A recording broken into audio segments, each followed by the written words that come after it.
Why did Jesus teach his disciples that the narrow road was the road that leads to life? I believe Jesus was letting them know that you have people who are pursuing the kingdom of Christ, seeking his kingdom, striving for the narrow gate, and then you have everyone else. It's really that simple. Notice a few things Jesus says about the narrow road in Matthew 7. First, there are two entrances. This tells me that the Christian life must be entered into intentionally. It is an intentional move. Notice Jesus says, those who find it are few. Few people find it. You don't just stumble upon this path. You have to seek the narrow gate. You have to petition God for the narrow gate. You have to find the narrow gate.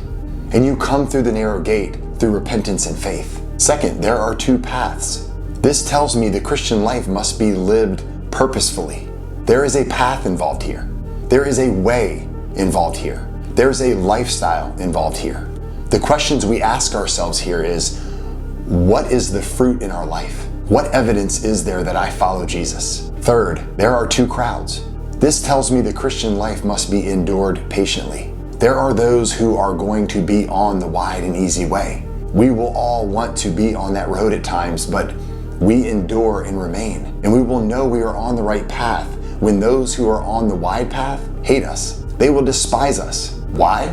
Well, because of conviction. Because of the life you're living. People who live in darkness hate light. And when you live in the light, darkness rejects it. Darkness despises it.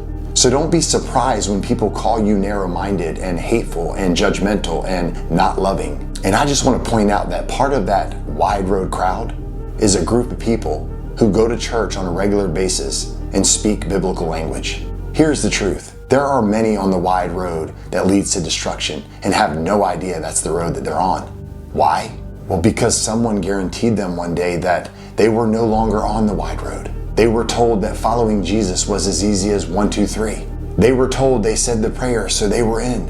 And all of a sudden, they're walking on the wide road, and every once in a while, they see a glimpse of that narrow road. They see a glimpse of that hard path, and they say to themselves, man, it looks like those people are on a different path than me. And then someone comes along and says, oh no, they're not.